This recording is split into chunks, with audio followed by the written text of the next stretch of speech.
सीधे रुख करेंगे वाराणसी की ओर, जहां पर विकसित भारत संकल्प यात्रा के तहत लाभार्थियों से पीएम मोदी संवाद कर रहे हैं। लेकिन अभी भी खबर मिलती है कि भाई वहां कोई रह गया है, उस गांव में वो रह गया है। तो हमने तय किया कि भाई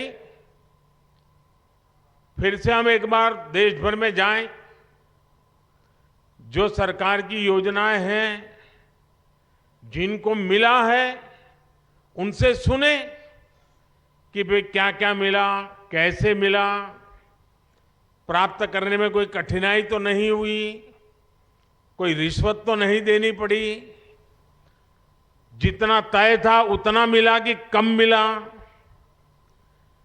एक बार जाएंगे तो इसका हिसाब किताब भी हो जाएगा। तो ये विकसित भारत संकल्प यात्रा जो है ना, वो एक प्रकार से मेरी भी कसौटी है, मेरी एग्जामिनेशन है कि मैंने जो कहा था और जो मैं काम कर रहा था, मैं आपके मुंह से सुनना चाहता था और देश भर से सुनना चाहता हूं कि जैसा मैंने चाहा था वैसा हुआ है कि नहीं हुआ है, जिसके लिए होना चाहिए था उसके लिए हुआ है कि नहीं हुआ है, जो काम होना चाहिए था हुआ कि नहीं हुआ है। अब मैं अभी कुछ साथियों को मिला जिन्होंने आयुष्मान कार्ड का फायदा उठा करके गंभीर से गंभीर बीमारियों का इलाज करवाया है। उन्होंने एक्सीडेंट हो गया, हाथ पैर टूट गए तो अस्पताल में जाकर के मैंने उनको पूछा तो कह रहे थे साहब इतना खर्चा हम तो कहां से करते, जी लेते ऐसे ही। लेकिन जब आयुष्मान कार्ड आया तो हिम्मत आ गई, ऑपरेशन करवा दिया, अब शरीर काम कर रहा है। अब उससे मुझे तो आशीर्वाद मिलता ही है, लेकिन जो सरकार में बाबू लोग हैं ना, अफसर लोग हैं, जो फाइल पे तो योजना को आगे बढ़ाते हैं, अच्छी योजना भी बनाते हैं, पैसे भी रवाना कर देते हैं, लेकिन वहां उनका काम पूरा हो जाता है कि चलो वे 50 लोगों को मिलना था मिल गया, 100 लोगों को मिलना था मिल गया, 1000 गांव में जाना था चला गया। लेकिन जब वो ये बात सुनता है कि उसने कभी फाइल पे काम किया था, उसके कारण काशी के फलाने मोहल्ले के फलाने व्यक्ति की जिंदगी बच गई, तो वो जो अफसर होता है ना, उसका भी काम करने का उत्साह अनेक गुना बढ़ जाता है, उसको संतोष मिलता है। जब तक वो कागज पे काम करता है उसको लगता है मैं सरकारी काम कर रहा हूं, लेकिन जब उस काम का फायदा किसी को मिला है, उसका जब उसको खुद देखता है, खुद सुनता है, तो उसको काम करने का उत्साह बढ़ जाता है। और इसलिए मैंने देखा है कि विकसित भारत संकल्प यात्रा जहां जहां गई है, वहां पर सरकारी अफसरों पर इतना सकारात्मक प्रभाव हुआ है, उनको अपने काम का संतोष होने लगा है। अच्छा भाई, ये योजना बनी, मैंने तो फाइल बनाई थी, लेकिन क्या एक गरीब विधवा के घर में जीवन ज्योति बीमा का पैसा पहुंच गया, मुसीबत की जिंदगी में उसको इतनी बड़ी सहाय मिल गई, तब उसको लगता है अरे मैंने तो कितना बड़ा काम किया है। एक सरकारी मुलाजिम को जब ये सुनता है तो उसको जीवन का एक नया संतोष मिलता है। बहुत कम लोग हैं जो इसकी ताकत समझते हैं कि ये विकसित भारत संकल्प यात्रा से हो क्या रहा है। जो बाबू लोग इस काम से जुड़े हैं, जब सुनते हैं, जब मैं भी यहां बैठा हूं सुनता हूं कि मोदी जी मुझे बहुत अच्छा लगा, मेरे पति का स्वर्गवास हो गया था, अचानक मुझे खबर आई 2 लाख रुपए मिल गया।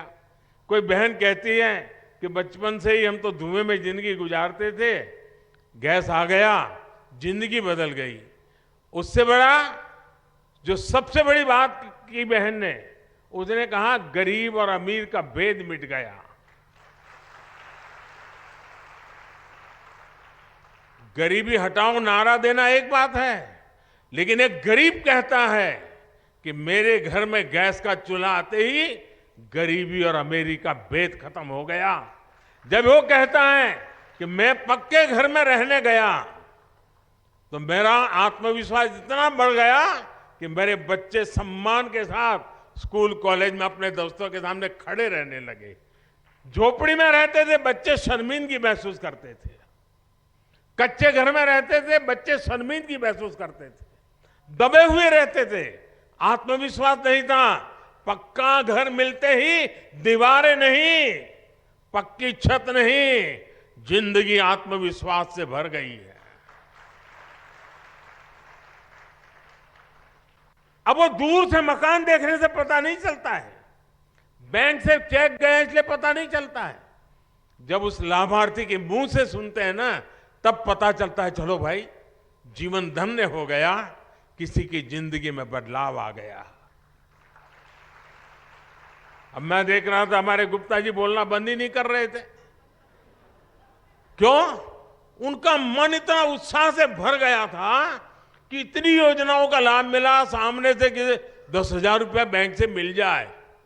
साहूकार से भी पैसा लेने में दम उखड़ जाता है, ये बैंक सामने से पैसा दे तब उसका विश्वास बढ़ जाता है, ये मेरा देश है, ये बैंक मेरी है। और मैं चाहता हूं हिंदुस्तान के हर व्यक्ति को लगना चाहिए कि रेलवे मेरी है, ये अस्पताल मेरी है, ये अफसर, ये ऑफिस सब मेरा है, ये देश मेरा है। ये भाव जब जगता है तो देश के लिए कुछ करने की इच्छा भी जग जाती है। और इसीलिए ये जो प्रयास है ना, वो बीज बो रहा है। बीज इस बात का बो रहा है कि भाई हमारे माँ बाप को मुसीबतें झेलनी पड़ी, हमें भी जिंदगी में मुसीबतें झेलनी पड़ी, लेकिन हमें अपने बच्चों को मुसीबत में जीने के लिए मजबूर नहीं करना है।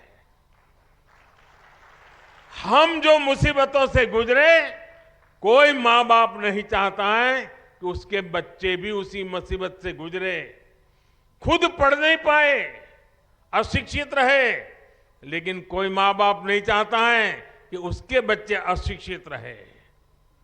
और जब ये योजनाओं की सारी जानकारियां उसको मिलती हैं तो उसको लगता है कि यही समय है, यही समय है हम भी कुछ करें। और जब 140 करोड़ लोगों के मन में लगता है ना ये समय है, तो देश आगे बढ़ के रहेगा। देश को आजादी कैसे मिली? सारे देश में एक वातावरण बन गया था। कोई चरखा चलाता था, कोई पूछता था क्यों चला रहे हो चरखा, तो बोले आजादी के लिए। कोई पढ़ाई छोड़ करके भारत माता की जय करके निकल पड़ता था, पुलिस के डंडे खाता था, लोग पूछते थे क्यों मर रहे हो, बोले देश की आजादी के लिए। कोई बुजुर्ग की सेवा करता था, कोई पूछता था अरे क्या कर रहे हो भाई, नहीं बोले आजादी के लिए कर रहा हूं। कोई खादी पहनता था, क्यों कर रहे हो, आजादी के लिए। हिंदुस्तान का हर व्यक्ति कहने लगा कि मैं आजादी के लिए काम कर रहा हूं, उपवास करता हूं तो भी आजादी के लिए, मेहनत करता हूं तो भी आजादी के लिए, बच्चों को पढ़ाता हूं तो भी आजादी के लिए, सफाई का काम करता हूं तो भी आजादी के लिए, तकलीफ चलाता हूं तो भी आजादी के लिए। आजादी का ऐसा बुखार चढ़ गया, हर मन में विश्वास पैदा हो गया, अंग्रेजों को भागना पड़ा। देश उठ खड़ा हुआ। अगर हम इस समय 140 करोड़ देशवासी इसी मिजाज से भर जाएं, बस अब हमें देश को हमें आगे ले जाना है, ऐसे नहीं रहना है। हर एक की जिंदगी बदलनी है, हर एक की शक्ति का सम्मान होना चाहिए, शक्ति का उपयोग होना चाहिए, तो देश को आगे बढ़ाना चाहिए। एक बार ये मन में ये बीज बो रहे ना आज, 25 साल में तो ऐसा वटवृक्ष बनेगा, 2047 में 2047 में विकसित भारत बन जाएगा और बच्चों को फल मिलना शुरू हो जाएगा। ये वटवृक्ष की छाया आप ही के बच्चों को मिलने वाली है।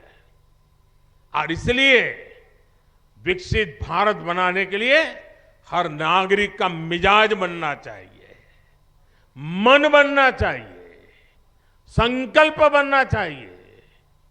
और अगर मन बन जाता है तो मंजिल दूर नहीं होती है। और ये विकसित भारत संकल्प यात्रा, ये एक प्रकार से देश का काम है, ये किसी राजनीतिक दल का काम नहीं है। और मैं मानता हूं जो इस काम को करता है ना, वो बहुत पवित्र काम करता है। वो दूर से देख रहा है, अखबार में पढ़ रहा है, उसको समझना चाहिए कि मेरी गाड़ी छूट रही है, मैं मौका छोड़ रहा हूं। मैं भले देश का प्रधानमंत्री हूं, लेकिन मेरा बड़ा उमंग है आज आपके बीच आने का। मुझे बड़ा आनंद है कि मैं आज विकसित भारत संकल्प यात्रा का मैं हिस्सा बना। मैं भी संतोष करूंगा कि हाँ भाई, ये काम मैंने भी किया। आप में से हर किसी को करना चाहिए। अगले गांव में जहां भी यात्रा जाने वाली हो, शहर में जिस वार्ड में जाने वाली हो, भव्य स्वागत होना चाहिए। सबके सब लोग आने चाहिए, हर किसी को सुनना चाहिए, योजनाओं का लाभ लेने के लिए आगे आना चाहिए। और जिसको योजना का लाभ मिला है उसने आत्मविश्वास के साथ इसको बताना चाहिए। अच्छी बात बताने से भी अच्छाई का वातावरण पैदा हो जाता है। और इसलिए मैं चाहता हूं कि विकसित भारत यात्रा ये बहुत बड़ा सपना है, बहुत बड़ा संकल्प है, और अपने ही प्रयासों से इस संकल्प को हमने सिद्ध करना है। मुझे बहुत अच्छा लगा, सबसे मिलने का मुझे मौका मिला, आपसे भी सुनने का मौका मिला। लेकिन हम सब प्रयास करें, इस यात्रा को और सफल करें, देशवासियों के मन में भाव पैदा करें, आत्मविश्वास पैदा करें। और हमने देखा है घर में भी जब पैसे नहीं होते हैं, तकलीफ से गुजारा करते हैं, तो कई काम नहीं कर पाते। इच्छा हो तो भी नहीं कर पाते। मन करता है कि चलो बच्चों के ये अच्छा शर्ट ला करके दे दूं, नहीं ला सकते। क्यों? पैसे कम है। जैसे घर में होता है ना, वैसे देश में होता है। देश के पास भी पैसे होने चाहिए। पैसे होंगे तो हर नागरिक की इच्छा पूरी करेगा। आज 4 करोड़ गरीबों को घर मिल गया, जो बच गए हैं उनको अभी आगे मोदी देने की गारंटी देता है। जिनको आयुष्मान कार्ड मिल गया उसकी मुफ्त में दवाई हो गई। जिसको गैस की चूल्हे की जरूरत थी, सरकार सब्सिडी देकर के भी गैस का चूल्हा दे रही है। क्यों? सरकार के पास देने की ताकत आई। भारत विकसित हो जाएगा ना 25 साल में, तो ये मुसीबतों का नामो निशान नहीं रहेगा, नामो निशान नहीं रहेगा। हम मुसीबतों से मुक्त हो जाएंगे।